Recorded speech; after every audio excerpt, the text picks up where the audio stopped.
Hi and welcome to Shaky Sports Journeys. Appreciate you joining me again. Interesting subjects going to be discussed today on today's podcast.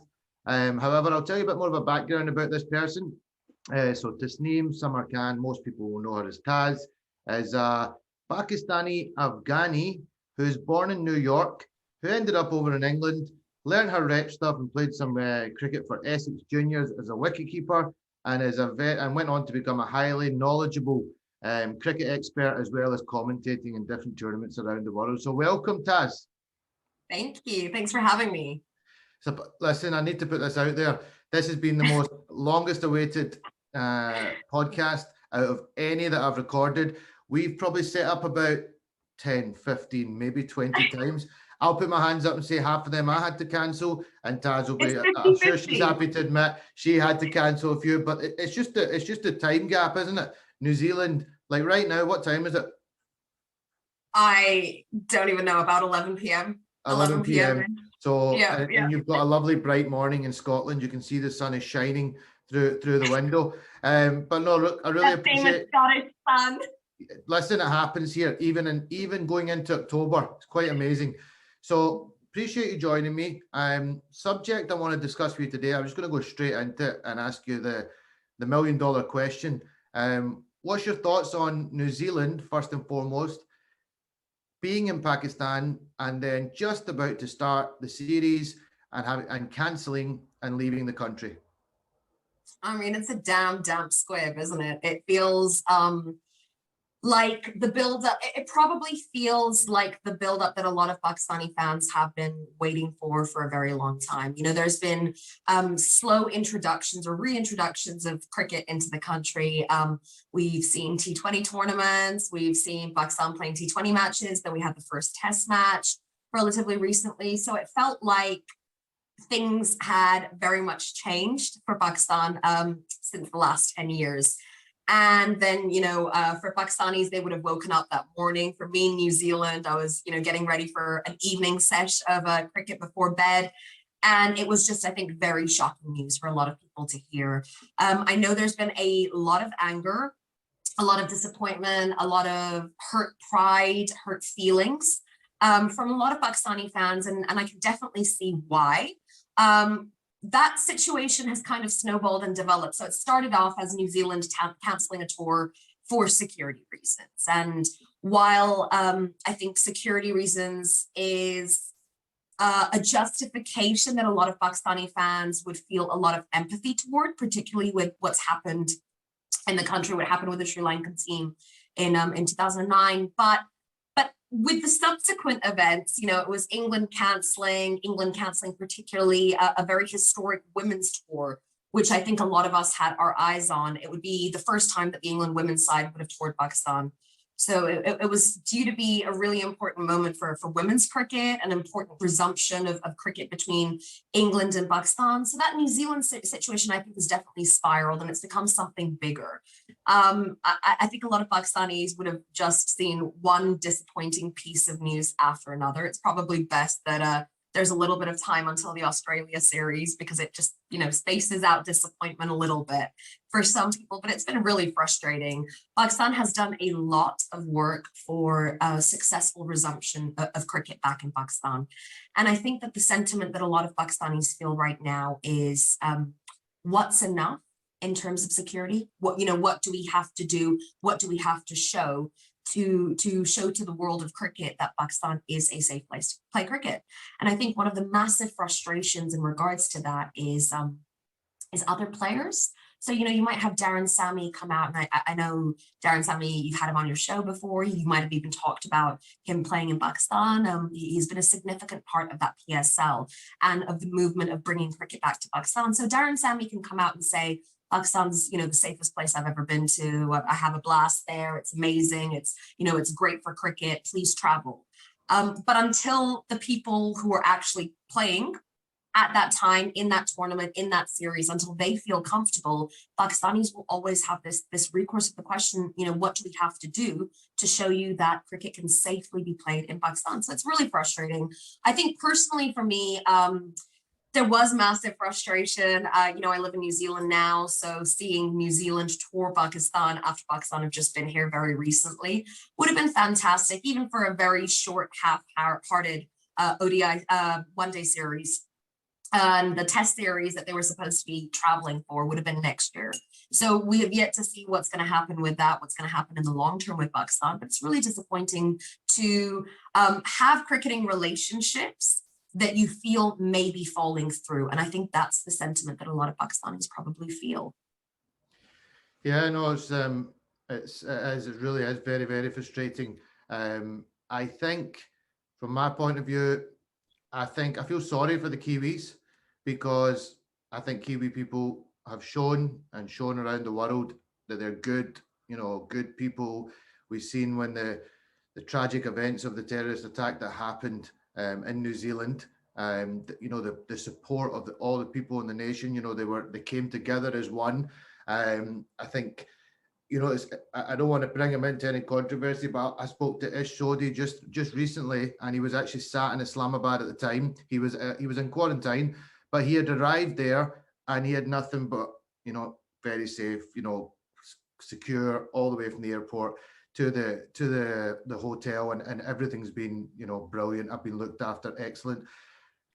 I just think this is bigger than New Zealand cricket. I've tweeted it already, and I've said that I think there's politics very much involved, and I just think we don't know the truth as of yet, but I just think there's other factors that are going to be involved. The way England just pulled out, I thought was very kind of shameful, and it's good to see the likes of Michael Atherton, etc., really being quite vocal about it, because Pakistan came here in the middle of the pandemic. Nobody wanted to come. Pakistan and the West Indies came. But how much is that to do with the fact that these people don't have the same finance as the likes of India and the English cricketers, who probably can quite easily say, oh, we'll just sit that one out and we're okay. I don't think these other countries can do that and afford to lose that kind of revenue. What's your thoughts on the way the ECB pulled out? I think that, a lot of people threw around a lot of weighty words like shameful or pusillanimous, and I can absolutely understand where they're coming from. One thing that I do want to highlight is something that I felt very, very heartened by was the reaction from English media by and large. So Others was far from the only person who questioned that decision and made some, potent points about this isn't really cricket. We've had an exchange of promises and they haven't really been delivered on. And where's cricket going to go if we start pulling out of bilateral tours, of reciprocal tours? And I think that English cricket, in terms of the media, has really shown itself to try and hold some of these decisions to account in whatever way they can. So I think that's really heartening to see for the cricket world in general, that if cancellations happen, if the structures of world cricket and you're from an associate country, so we can absolutely talk about how associates fit into that picture in a minute, but how the structure of world cricket impacts different countries in different ways.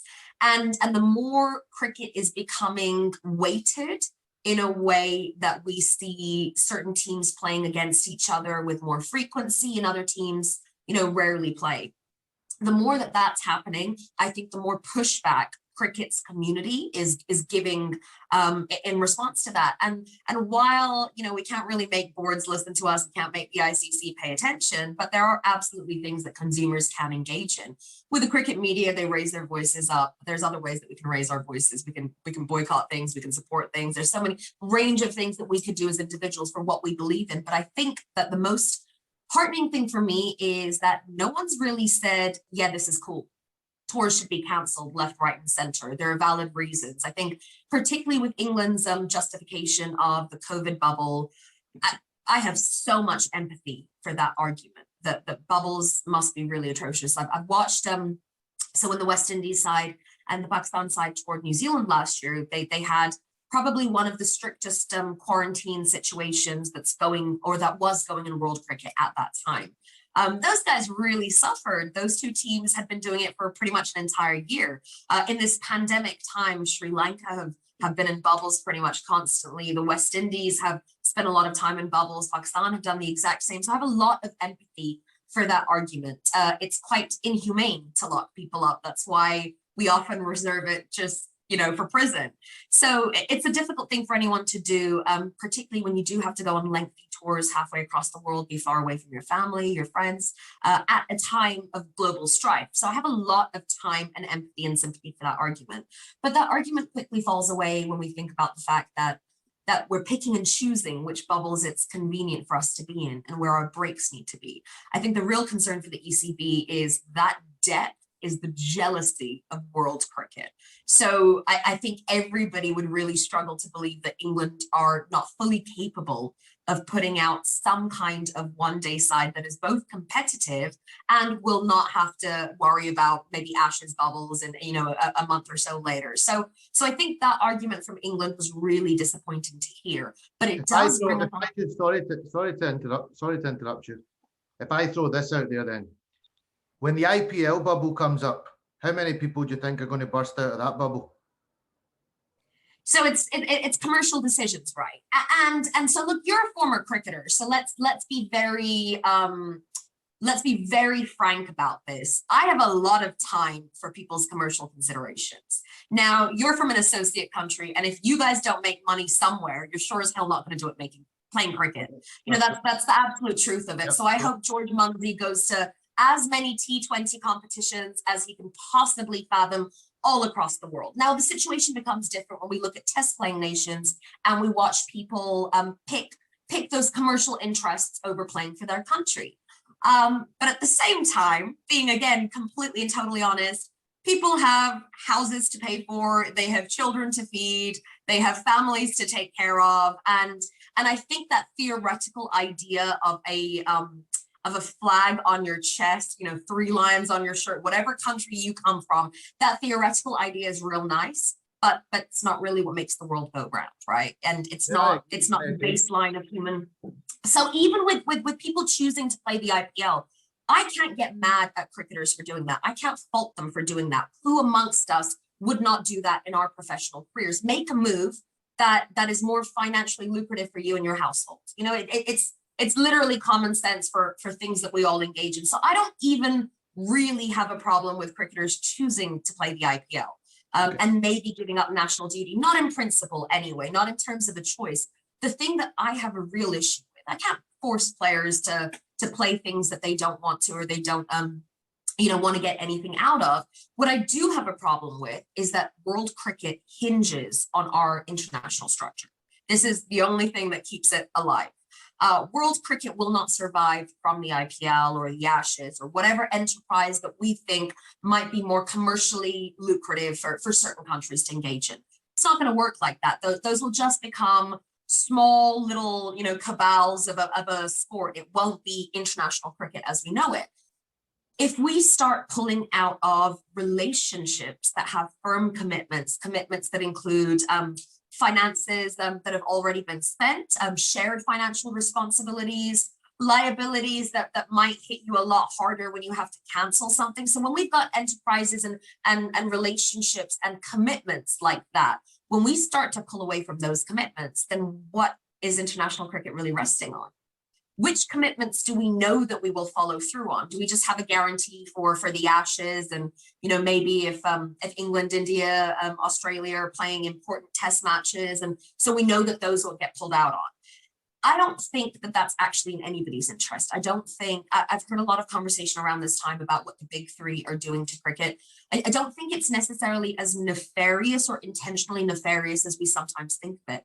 I think it's a lot of people making commercial decisions and making short-term commercial decisions. You see a financial boost in the next 5 years, that's great. What's going to happen to the sport in 20 years? What's going to happen in 40 years? Because the pathway that we are all already on, it's not just about these cancellations that have happened to Pakistan recently, but that pathway that we're all already on means that international structure is already devolving.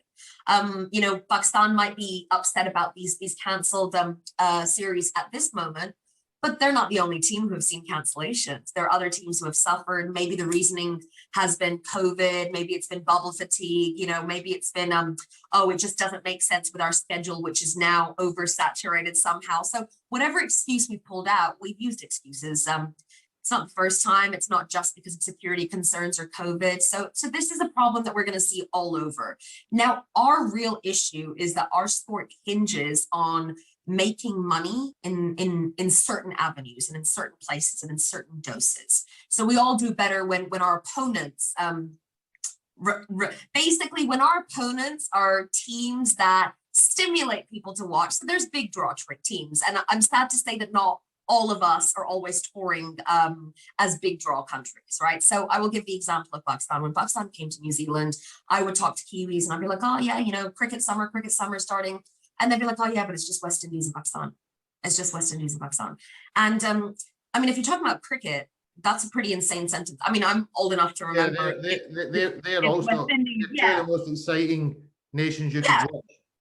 Yeah, and for me personally, if I'm in a country in West Indies and Pakistan are touring that year, I'm like, great, that's like my summer made. That's awesome. It's incredible. Same. So it was disappointing to hear, but I know where it's coming from. I know how that mentality has been brought about. I know that when Australia toured, there will be a natural social incentive to engage in those matches where they've got a rivalry, they've got a history, they don't have the same connection with the West Indies or Bangladesh that they may have with Australia. So some of it's normal, some of it's natural, some of it makes sense, like what we see with India, Pakistan. We've got such a rich history between those two countries and between that region in general. So Pakistan-India matches are always absolutely electric. It would be sad for us to have an opponent play Pakistan and be like, oh yeah, but it's not India, so whatever. But that's where we're getting, and it's not just in one country or two, it's pretty much all over. So one of the things that I've talked to a lot of people about when they've been discussing this Pakistan cancellation issue with me is that I think that respect that belongs to the teams that respect you enough to tour, that respect you enough to play cricket with you, that respect the sport enough to try and institute partnerships that grows it. I think that we just need to be treating them with a lot more respect. So I don't really ever want to hear the phrase, oh, it's just this team touring. It's really disappointing. And particularly for someone who has done a lot of her work in associate cricket. I've got the Netherlands coming over here later this year. And so I know for me, that's going to be, if I have that conversation with Kiwis, the Netherlands are coming. This is amazing, incredible. It's going to be great. You guys are going to get to see some great players up close and personal. I'll get blank faces. So I wanted to bring this around to the associate conversation because really at the core of everything, so long as cricket retains this post-colonial structure where only certain countries play and our power is concentrated in certain ways, we're not democratic, we're not equitable. So as long as we've got that structure, I don't really see any other thing happening for our sport. So, a lot of what you and I have done is try and grow the game in places that might not be considered traditional cricketing countries. So it's been a focus for a lot of both of our work. And that without that stuff, without cricket going beyond the current 12 nations that play Test cricket, well, that's it. Those 12 nations fall away to those who can afford to play Test cricket, which is pretty much 4 of them at this time, maybe 5 at this time. Pakistan's probably, wealthy enough or to be okay with Test cricket for a little bit. But when your opponents start falling away, then what you're doing is just playing with each other. And then the interest in Test cricket in general probably starts to fall away too. So I think that unless we make some serious changes, and that's the Pakistan situation's been a massive flag for that, we are probably looking at a slow demise of the structure of international cricket. Yeah, it's very interesting. Sorry to be so perky. It's very interesting, and hence why I was keen to get you on, because I know your knowledge is, I can tell since we've been engaged over social media, I've started following your work. I hear when you talk about these things, you have more knowledge and depth than I do for sure. I'm a bit more, maybe some conspiracy theories fall into me. I've not thrown any out there yet, but yeah. I mean, from my point of view and everything that you just said, I agree with it. I really do agree with everything you said. But this bubble that was coming up was a very short bubble compared to some of the other bubbles that have been going on, and the fact that this country came over in a time, like you said, while you were mentioning that, probably in the strictest bubble for quite a long series, a very long series actually. Compared to that, I can't, my sympathy doesn't fall. My sympathy on the black cap situation, I think there's been a threat made that probably wasn't that much of a threat, hence why Pakistan and even the Prime Minister has phoned, Imran Khan has phoned Jacinda Ardern to say to her that everything's okay. But at the same time, if you get spooked like that and you've got your players over there, I can understand the panic where it's just like, oh, if something happens here, that this would fall on me. So we need to go. I think with the ECB, I just think it just wasn't really any reasoning given the COVID bubble. As much as I honestly appreciate it's been hard, I just think that bubble was out. And like you say, England could pick a second. It would have been a bit sad not to see their best players, but they pretty much done that in the series. Yeah, they did when they just played over in England. When they all got COVID, there was another team drafted in seconds, and they turned Pakistan over. So that shows. I'm sorry, but England could field an MCC 11 and it would be competitive. I know I am very biased, but it's exactly what we saw, right? We saw a side that was pulled together last minute, and this is the things we know the strength that England has in white ball cricket. It's definitely not nothing. It's not nothing at all. We are constantly in England debating and fighting over which player deserves that spot because there's about 7 to pick from. Yeah. Well, I think depth is unreal just now in English. It's unreal. It's incredible. It's amazing to watch. And I, a lot of these guys that would have been traveling, they're people that I've had the pleasure of seeing in England up close and personal. And what I really want for Pakistani cricket fans is them to just actually get to see live cricket properly, not in this haphazard way where, they might get a series and everyone's like, oh yeah, cricket back in Pakistan, and then maybe 6 months later, there'll be a debate. Oh, is it safe? I don't know. Should we check? We'll send this expert team. So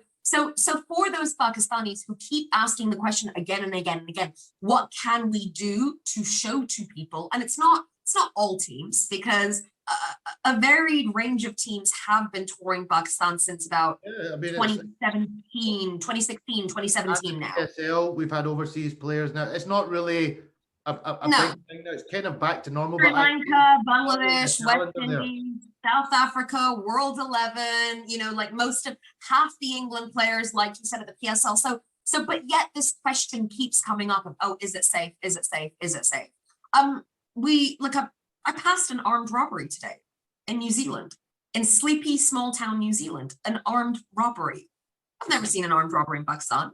And the point of that is not to say, oh, New Zealand's not as safe as Pakistan. The point of that is to say anything happens anywhere. It's kind of a crazy world that we live in. Yep. And some crazy stuff happens pretty much all over the world. There are no guarantees for anything. What we do have is a situation, and politically, so we have the cricket conversation, but then we also have a political conversation. And really, safety and security is a conversation that I hear a lot of cricket people displaying their opinions on. But I'm not really sure where they're coming from, because I'm not really sure where a lot of the cricketing community have gotten enough information to have an actual opinion about the security or safety situation in Pakistan.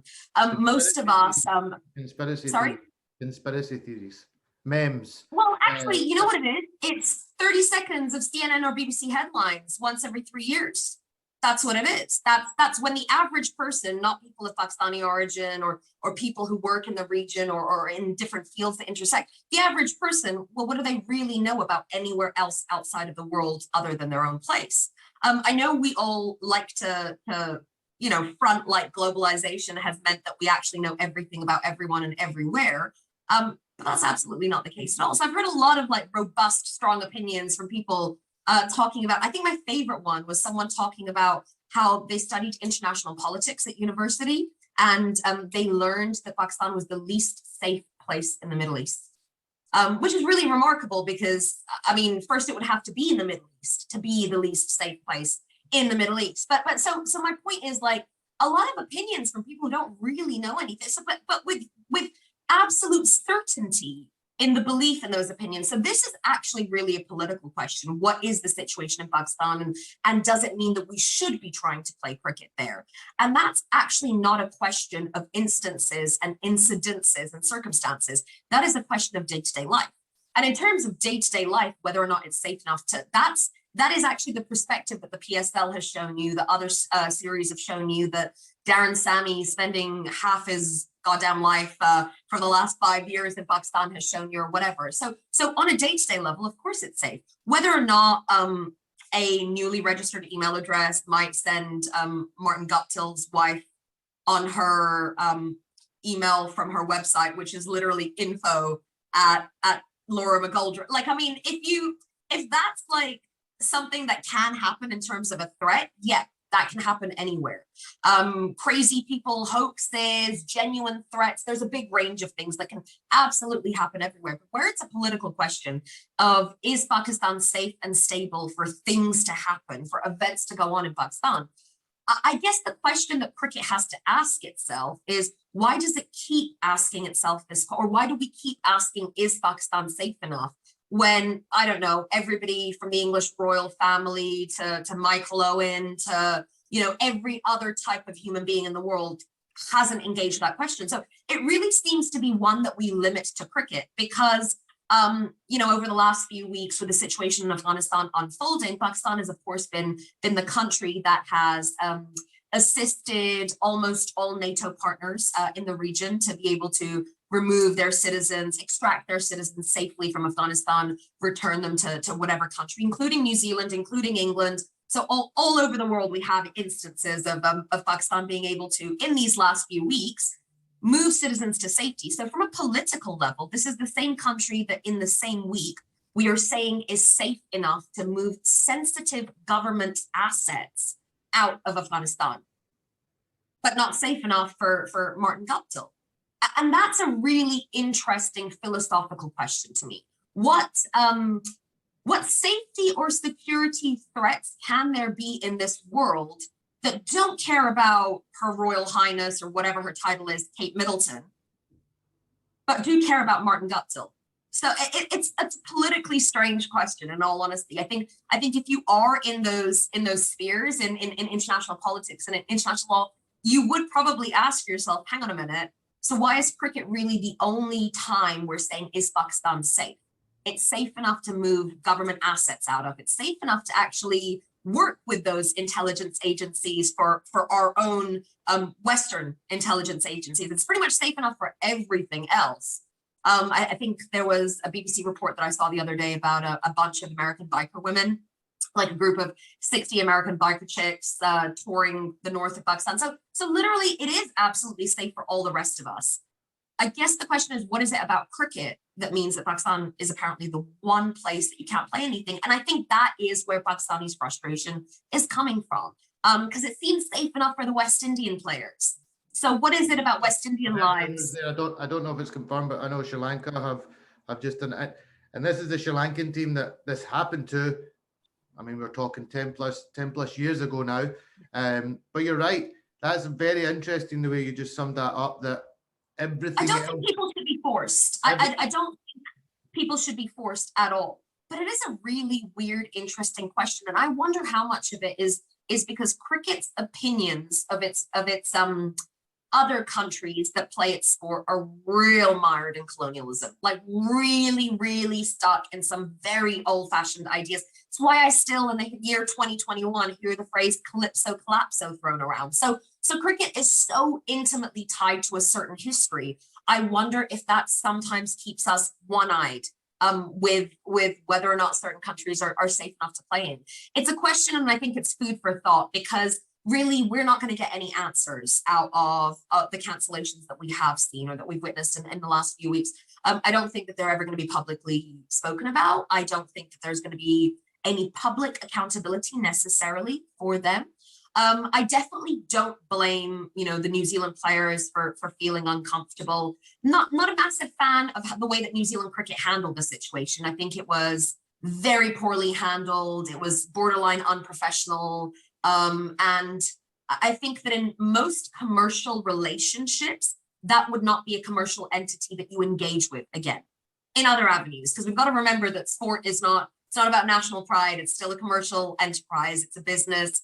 We're all employees of something. So in terms of a commercial entity, if that's an entity I was engaging with, and I think many professionals would say the same thing, if your entity pulled out last minute, no partnership, no communication, no working together to come up with any solutions, and just bailed on you while asking for your help to bail as quickly as possible, whilst also being publicly quite rude to you and about you, I don't think that's an entity that many of us would be eager to work with.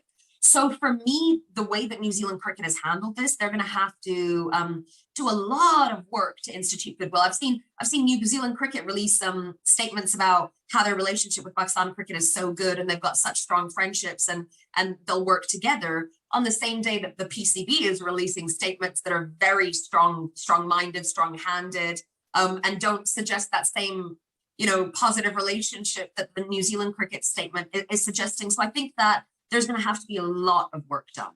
I think England have probably done even worse. New Zealand found themselves in a situation that was unfamiliar and difficult to deal with, and they may not have pulled it off with utmost grace, but I think it's a situation that everybody has a lot more empathy for naturally. England's is a whole other kettle of fish, and it's very disappointing to speak to Pakistani fans, particularly as a British Pakistani, and have this conversation turned around where, oh, well, we've done so much for you guys. We've come to tour England when this is happening. We gave you a 5-match series right before the World Cup at last minute for you to get the ball rolling for the 2019 World Cup win. So they've got a list of reasons of why that relationship should not have been damaged in the way that it was, and they're pretty valid. So a lot of work's going to have to be done. I think that Tasneem Khan is a smart enough individual to not let the disrespect color the way that he will handle himself professionally. And we need a lot of cool heads in cricket right now. It's very frustrating, and often at times it does feel actively disrespectful to you, your country, your cricketing history, whatever the case might be. But I don't think that that's the productive way to handle this. This is a commercial enterprise, and everyone is going to start suffering the same if it becomes an eye for an eye, which makes the whole world blind, right? So we've really got to think about the way that we tackle this. Cool heads have to prevail. What I'm worried about at the moment is, in the background of everything that's happening, is simultaneously the ICC's bid for cricket to enter the Olympics. So I would think that this is a time where the sport really needs to get its own internal ducks in a row before showcasing to the rest of the world. A lot of food for thought there. Lot of food for thought. I'm going to move into a subject. I'm going to put it out to you in a way that I think would be quite a smart thing to do. Obviously, you're right. You've mentioned already, I come from Scotland, and we're an associate country, as are the Netherlands that you're talking about that are going to be coming to New Zealand. I just think right now there's an opportunity for a country like one of them to go to Pakistan, to tour, show, get their profiles lifted significantly more. You go to Pakistan and you maybe turn a Pakistan over in their home, and that would make world cricket really stand up. Yes, the mindset could be, well, if it isn't safe for England and it isn't safe for the Black Caps, why should we go? I get that argument, but there hasn't actually been anything that's officially happened to ECB or to the Black Caps, apart from a hoax, email, or whatever it might have been, that has jeopardized that. And in recent times, we've seen clearly, you've mentioned the PSL, you mentioned South Africa coming, West Indies coming, Sri Lanka have been back since, without any, I don't know if the West Indies, was that a wrong one? The West Indies have been as well, haven't they? They did. So the West Indies have been no issues, no hiccups, all went pretty smooth. All of them are, so many people, so many players took to Twitter, etc., and said, I've only ever had a good experience in Pakistan. So there's no doubting what happened in Pakistan to the Sri Lankan team was a tragedy. And, the backlash of that is obviously they felt it significantly. But the likes of Michael Atherton went and did the documentary with Imran Khan. And, it was all building forward. And I just feel now it's quite scary that is this going to take another 5 years to fix or another 10 years to fix? Because how much more can you really do? But is there an opportunity for them to engage with a Cricket Scotland or a Netherlands cricket and say, we guarantee your safety, why don't you come for a series? And, take it from there. So I'm gonna try and answer this question. It's got a lot of questions in there. It's got a lot of questions in there. I'm just trying to think about what I should say and what I shouldn't say. So let me put it this way. The PCB has extended its hand of friendship historically to every single board going. And those who have toured are the ones who have said yes in the end, for whatever reasons they may be. Whether test nations or associate nations consider their lives to be of different value than the West Indians, or the South Africans, or the Sri Lankans, or the Bangladesh, you can keep going on, or the Zimbabweans. So whether certain countries think that their lives are worth something different, I couldn't tell you. But I can tell you that they are very insistent that they should be paid differently to the West Indians. So I think we can all sit on the outside and say, yeah, you know what? Let's be friends with the associates because these guys get our paying. This issue is not just about cricket. This is also about that bigger, wider, global political issue where we do seem to give different regard to different people and different worth to different people. So I don't think that we're going to be set 5 years back, because the countries that have been touring Pakistan have been touring Pakistan for the last few years. Who remains to tour at this stage is obviously India, since bilateral cricketing relations are currently not happening between those two. England, Australia, New Zealand. That's it, I believe. Afghanistan. Yeah. Afghanistan have not toured. And again, pretty hard to when I guess you're part of an alliance that's currently, actively in a war in your country. Yeah, exactly. Yeah. So there's a lot of political reasons there, but everyone's been. It's really just England, Australia, New Zealand, and India who haven't been. And I think that this is part of Pakistan's eagerness to get these three remaining teams to tour.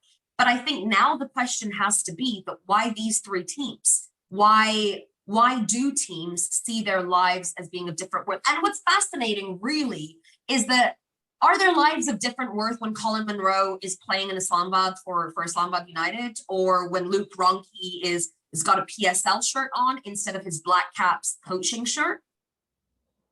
We've got to be really honest with a lot of the issues that we're seeing. They are a mix of commercial problems and a mixture of the structure of both the world and what cricket has been born out of. There have been inequitable relationships in cricket throughout its history.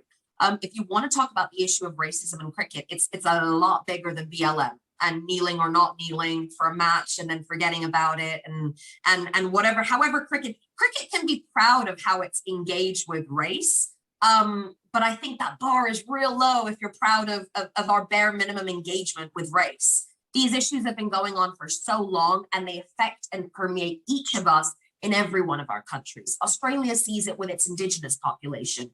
They might also really see it with players like Usman Khwaja, who are of foreign ethnic origin or whatever. You could go through every single country. India has a problem of casteism. This is not about casting stones on individual countries. These are human problems. And the sports engagement with them has been so superficial that it might get good ratings and it might make a really cool award-winning documentary, but substantively, what are we actually doing? Because we do have a structure of world cricket that is born from England's colonial history. Those are the countries that play. Those are our test playing nations, with the exception of Afghanistan, which has its own significant history. And really, at some stage, we have to address if associate nations partnership is the way forward for countries like the West Indies, Pakistan, Bangladesh, people who get their series cancelled on them when it's not convenient or it doesn't fit into a certain board's plan of action or plan of direction. So these guys could absolutely partner up with associate cricket. What does that really do for the big three other than completely devalue and destabilize the concept and idea of being a test playing nation?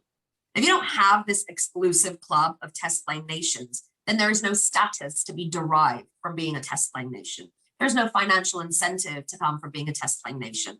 It might be where the sport is naturally heading anyway in terms of its natural evolution, but we're definitely throwing some accelerator on the fire with things like this. So while I very much respect associate nations and I would, if test cricket is the pathway that they want to pursue and follow for their country, super behind that, hope it works out for them. But this is not the first time, your suggestion is not the first time the idea of cricketing nations that are on that lower rung, supporting or working with associate nations that has come up. And in Pakistan case, Pakistan has very much no uncertain terms been told that for certain countries to tour, they would have to pony up a lot more cash than they're expected to for countries like the West Indies, countries like Zimbabwe, countries like Sri Lanka. And that's a really, really, really disappointing ideology to be aware of that we have amongst our boards. I still, as a casual, would love to see a Cricket Scotland jump on a plane, go over, have a great experience, get treated like royalty. I mean, actually, just recently, Safian Sharif, Michael Leask, both went over for the MCC when that tour happened. Both. It's another tour it was safe enough for, Yeah, and Sangakkara, who again would have been part of everything that his country felt and the pain they went through. He still was an ambassador for it, as you've mentioned a few times, Dad and Sammy. You've mentioned a lot of things that are food for thought. I think we don't really know what the real answer is, but there's issues there. You're right. Commercial is a big part of this. It does come down to money and TV rights and so many things. There's so much money involved when you bring India, England, and Australia into the picture. And obviously, naturally, Pakistan are desperate to have, and they were due to have pretty much all three, apart from India, come over to play. And that's now gone. I would imagine Australia will be another hangover of this, and they probably won't come as well. So it's going to be felt. Why not? Cricket Scotland, slip in the back door. Hopefully they can come to an agreement that's quite financially viable for the boys. I'm sure they'll be making more than what probably they make just playing the associate countries, and get over there, turn over Pakistan, and make ECB, Black Caps, and some other countries maybe reevaluate what their, where their priorities are. And maybe it'll boost the game in Scottish cricket as well. How many new fans would they get from that if they went over and some of their players performed? The way Pakistanis, Indians, how much they love the cricket with passion. So that's just my little sweetie jar thing that I would love to see. But I get where you're coming from as well. It's been really insightful. I think you've given a lot of very strong points with facts and knowledge behind it, rather than maybe me, who can sometimes go a little bit more on the conspiracy theory. I'm annoyed about it. I am annoyed about it. I have my views, but I don't like to be too political, especially because none of it is coming from, we don't know the truth. We don't know 100%. Yeah. But I do think there is politics involved somewhere or another along the way here. And I just would like to think that this can be, like you say, Wasim Khan is probably a good guy to be in charge of it. He seems quite a level-headed guy. I would cause havoc right now if I was in his position, and probably I'd light things on fire. Yeah, I would just get annoyed. Let's not say that, because I could get in trouble if I say something like that. But I mean, proverbially, of course. Not literally, proverbially. You'd be really annoyed. The effort they must have put in to having these teams over, and the preparation and the security. I mean, I think the security took it, the army took it personally as well. I honestly think worse than all of that is the fact that Pakistan are now going into a world T20 competition with one game in the last 6 months? But maybe a little bit more than that. How Pakistani would it be with everything that's happening for them to turn up? And now, don't get me wrong, I would like to see a few changes, because I like the way they've responded with this National T20 Cup. I've been watching a bit of that, and there's been some good cricket on show, but I do think selection needs to maybe be reconsidered for a couple of players, i.e. for me, a Shoaib Malik has to be considered. A Wahab Riaz, I think, these are big tournament players. I think you may just get your wish. I think I might. I think you may just get your wish. Fingers crossed, but nothing. But that's the whole point, right? practice, of tours, right before a World Cup. That is literally the point. We all want to know what the right selection will be, fine tuning between players, seeing who's in form. And Pakistan has had one match against the West Indies. Everything else against the West Indies rained out. Then we've had the cancelled New Zealand series, the cancelled England series. So they're going to be going into a World Cup effectively with nothing but domestic cricket under their belts for that. They will be pretty much the only people in the world doing that. So I think it would be exceptionally Pakistani for them to do something. I just think that they've probably got a few things to stew about, because it's you can't really have a bilateral sport that's dependent on those relationships. Like, for instance, getting in 10 to 12 practice matches before a series, and every single one of those relationships falls away.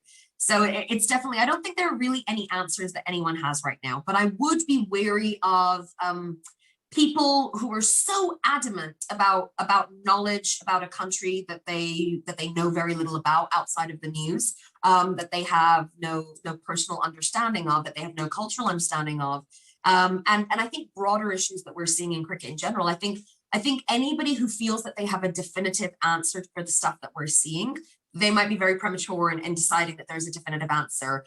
Everything's a question right now, but most of us know what the questions are. It's just finding some scope to arrive at those answers. Yeah, no, I think, and I hope we see those answers quicker rather than 1 year, 2 years, 3 years, because that would be really, it really would be harsh on the likes of Pakistan, because I know you can see from the outside that the work that's gone into getting cricket back there. So fingers are all crossed. Ultimately, me and you, we love the game of cricket, and we just want to see harmony and cricket getting played all around the world. But if Scotland don't win the T20 World Cup, I'm going to put it out there right now that my money's on Pakistan. Nothing would surprise me. 1992, they had no right winning that World Cup. Really no right. Even halfway through it, they had no right winning that World Cup. And a bit of rain came, the luck changed, and Pakistani cricket set into overdrive. So nothing would surprise me. Nothing would surprise me. Look, I really appreciate you coming on so late at night as well on your side of the world. It's been very insightful to listen to you. I'm glad we finally got it done. Let's not leave it as long next time. We should record something else. But thank you very much for coming on. Here's to Sufyan Sharif taking 3 wickets at Rawalpindi.